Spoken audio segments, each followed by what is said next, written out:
मित्रांनो, आपण इंजिनिअरिंगला कुठल्या तरी एकाच ब्रांचला ऍडमिशन घेतो, पण आपण पास आउट झाल्यानंतर आपल्याला 2 डिग्री भेटू शकतात का? तर मित्रांनो, याचं उत्तर आहे हो.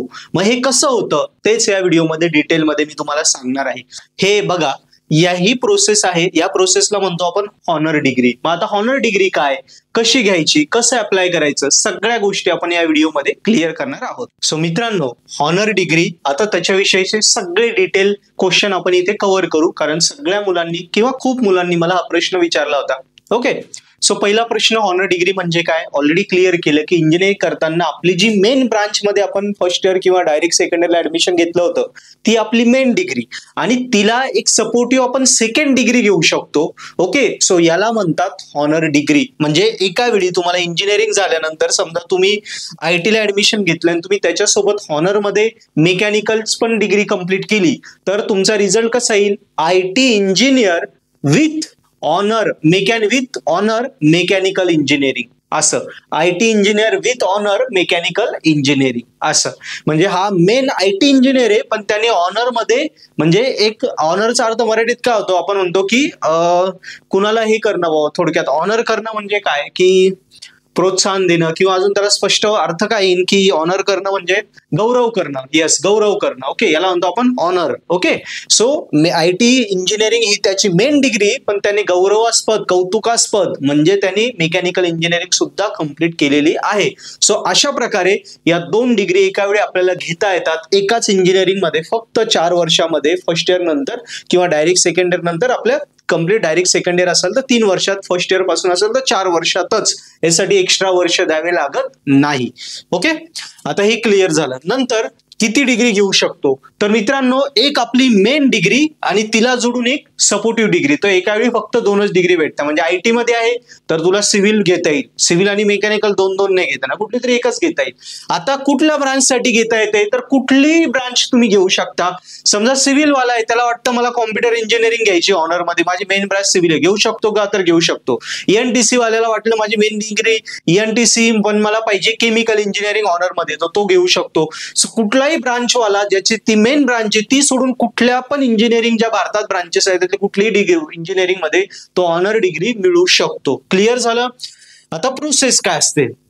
आता जनरली त्याला काही विशेष प्रोसेस नाही. पहिलं तर हे कधी अप्लाय करता येतं? आपल्याला 3rd इयरला अप्लाय करावं लागतं शक्यतो, 3rd इयर पासून. ओके, काही कॉलेजमध्ये, किंवा आता पुढचं सांगतो मी, कुठल्या युनिव्हर्सिटीमध्ये महाराष्ट्रात हे अलाउड आहे, किंवा कुठल्या ऑटोनॉमस कॉलेजमध्ये, किंवा कुठल्या कॉलेज प्रायव्हेट युनिव्हर्सिटीमध्ये अलाउड आहे.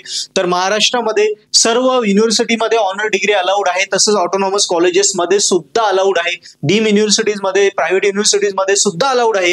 काही युनिव्हर्सिटी त्यात अपवाद असू शकतात की ज्यांनी ते ठेवलेलं नाही, पण माझ्या माहितीप्रमाणे आता नवीन जो नॅशनल एज्युकेशन पॉलिसी आलेली आहे NEP 2024, तेव्हापासून सगळ्याच यांना कंपल्सरी केलेलं आहे. ओके, आता इथे येऊया कधी अप्लाय करता येतं. समजा इंजिनिअरिंगच्या बाबतीत झालं बोलायचं तर 3rd इयर पासून तुम्ही अप्लाय करू शकता, किंवा बाकी कोर्सेस असतील ग्रॅज्युएशनचे तर ते मुलं 2nd इयर पासून अप्लाय करू शकता. ओके, किंवा काही कॉलेजमध्ये अजून 2nd इयर पासून पण अलाउड करू शकता इंजिनिअरिंग मध्ये पण. सो ते त्या कॉलेजवर डिपेंड असतं. सो याच्यासाठी एकदा काय करा की तुमच्या कॉलेजचे जे डीन आहेत, HODs असतील, त्यांना जाऊन भेटा आणि विचारा की सर मला 2nd इयरला मी गेलोय, तर 2nd इयरलाच विचारून घ्या. मग शक्यतो ते 3rd इयरलाच सांगतील. पण काही कॉलेज म्हटलं डीम युनिव्हर्सिटी वगैरे ऑटोनॉमस, त्यांचे नियम स्वतःचे वेगळे असतात, तिथे ही प्रोसेस चेंज होऊ शकते. स्पेसिफिक पुणे विद्यापीठाचं म्हटलं तर पुणे विद्यापीठात 3rd इयर पासून अप्लाय करावं लागतं इंजिनिअरिंगला.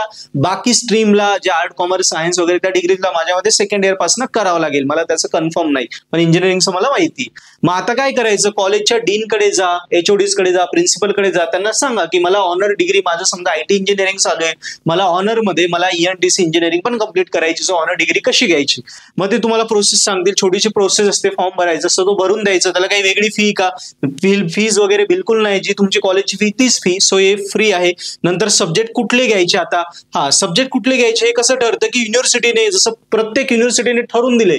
समजा मेकॅनिकल मध्ये ज्यांना ऑनर डिग्री घ्यायची त्यांनी मेकॅनिकलचे हे कोर सब्जेक्ट आहे 5-6, एवढेच तुम्ही सेकंडरी सब्जेक्ट म्हणून घेऊ शकता. समजा IT मध्ये एखाद्याला ऑनर डिग्री करायची तर IT मधले एवढे सब्जेक्ट घेऊ शकतात. ओके, सो हे प्रत्येक युनिव्हर्सिटीने ठरवून दिलं आहे. सो तेवढेच सब्जेक्ट पैकी तुम्हाला थर्ड इयरला माझ्या मते 2 आणि 2, 4 किंवा 1 आणि 2 किंवा काही ठिकाणी 3 असं डिपेंड्स, वेगवेगळं असतं, ते कॉलेज तुम्हाला सांगेल.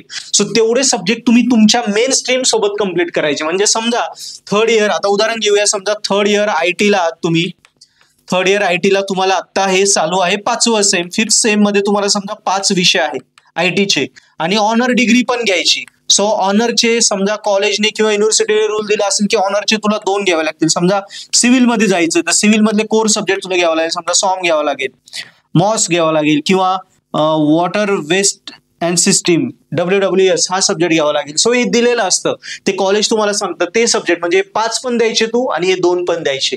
मग असं याच्यासोबत IT सोबत तुझी ही पण डिग्री कंटिन्यू होईल. ओके, आता तुझ्या मनात प्रश्न येईल, मग सर याचा अभ्यास कधी करायचा वगैरे, ते त्याचं तू ठरवायचं. नाही अडचण आहे तर आपलं पर्पल ॲप आहे, त्याच्यावर एक कोर्सेस आहे, त्याच्यावरनं करून टाक. येस, सो हे तुला करायचं आहे. आणि मग तू म्हणशील सर हे आणि हे पेपर ओव्हरलॅप झाले तर नाही, ओव्हरलॅप नाही होत. ऑनरसाठी सेपरेट तुम्ही तुमचं वेळापत्रक काढा. आता जे पेपर झाला तुमच्या वेळापत्रकात बघा, शेवट ऑनरचा एक स्पेशल पेज होतं, त्याच्यावर ऑनरचे सब्जेक्ट दिले होते ब्रांच वाईज. सो ते आणि आपले पेपर कधीच ओव्हरलॅप होत नाही, टाइम टेबल तसं सेट असतं. क्लिअर झालं? आता पुढे येऊया. नंतर थर्ड इयरला पण द्यावे लागतं आणि B ला पण सब्जेक्ट द्यावे लागतं. माझ्या मते इकडे 2 का 3 आणि इकडे पण 2 का 3, तेवढं कन्फर्म करून घ्या. ओके, आणि नंतर छोटी प्रोसेस केली की एकदा फॉर्म भरून दिला, कॉलेज सुरू झाल्याला लगेच प्रोसेस करा ज्याला करायचं त्याने. आणि त्याच्यानंतर जेव्हा एक्झाम फॉर्म भरतो आपण युनिव्हर्सिटीचा, एक्झाम फॉर्म भरताना पण तुम्हाला तुमचे रेग्युलर IT सब्जेक्ट प्लस तुम्हाला जे ऑनर डिग्री घ्यायची त्याचे पण सब्जेक्ट तिथे तुम्हाला टिक करायचं असते. तिथे ऑनरचा ऑप्शन आलेला असतो. आलं हे?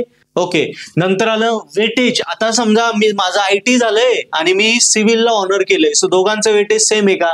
तर सुरुवातीला नाही, आपल्याला तसं नाही म्हणताना. ITचं वेटेज तुमचं ऑब्व्हियसली 80% असणार, इकडचं तुमचं 20% असणार आहे. तुम्ही 20% सिव्हिल इंजिनियर आहे, 80% IT इंजिनियर आहे. पण मग आता तुमच्या मनात येईल सर मग मी आता दोन्ही इंडस्ट्रीला अप्लाय करू शकतो का? हो, तुम्ही ITच्या इंडस्ट्री मेन तुझी IT तिला अप्लाय करू शकतो, सिव्हिलला पण अप्लाय करू शकतो.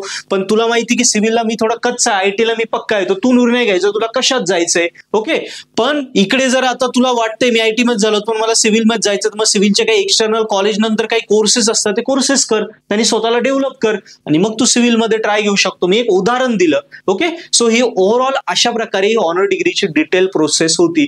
तरी याच्यात थोड्याफार त्रुटी असू शकतात, कारण मी जवळपास 3 शिक्षकांशी 2 दिवसात बोललोय. कारण कमेंट ह्या माझ्या होते मागच्या 5-6 दिवसापासून मी वाचतोय. 3 शिक्षकांशी बोललो, त्यांनी मला त्यांच्या जेवढं नॉलेज होतं त्यानुसार मला सांगितलं.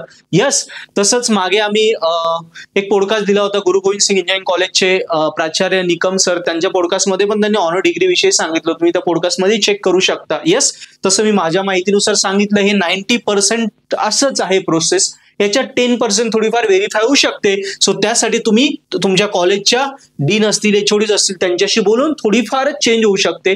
90% हे ट्रू असंच असणार आहे. सो तेवढं बोलून तुम्ही चेंजेस करून घेऊ शकता. ओके मित्रांनो, येस. आता राहिला माझा प्रश्न की मला विचारशाल तर सर ऑनर डिग्री करणं चांगलं आहे का? मी म्हणेल बिंदास करा, पण ज्याला ऑल क्लिअर होता येत आहे, चांगले पर्सेंटेज पडत आहेत त्यानेच. नाही तर इकडेच आपले हाल आहे ना, आपण ऑनर पण घेतो मग वाईट पडेल, मग त्याला काय अर्थ नाहीये. ओके, या पद्धतीने. आणि ज्याला खरोखर वाटतंय की मला 2 याच्यात करायचंय, मला ठेवायचं ऑप्शन, त्याने करा. एखाद्याला वाटतं नाही मला एकच ऑप्शन ठेवायचं, 2 नकोय, मला एक माझं फिक्स आहे ITच जायचं, तर त्यांनी नका करू. क्लिअर झालं मित्रांनो? सो अशा प्रकारे अभ्यास करा, सगळ्या गोष्टी क्लिअर होतील. अजून काही डाऊट आले कमेंटमध्ये लिहा. आणि एक गुड न्यूज आहे पुढे, ती अशी प्रकारची, ही ऑपॉर्च्युनिटी आम्ही सध्या घेऊन आलेलो आहे की आपल्या पर्पल ॲड इन्स्टिट्यूटमध्ये, आपल्या पर्पल ॲड या एडटेक कंपनीमध्ये आपल्याला एवढ्या रिक्वायरमेंट आहे.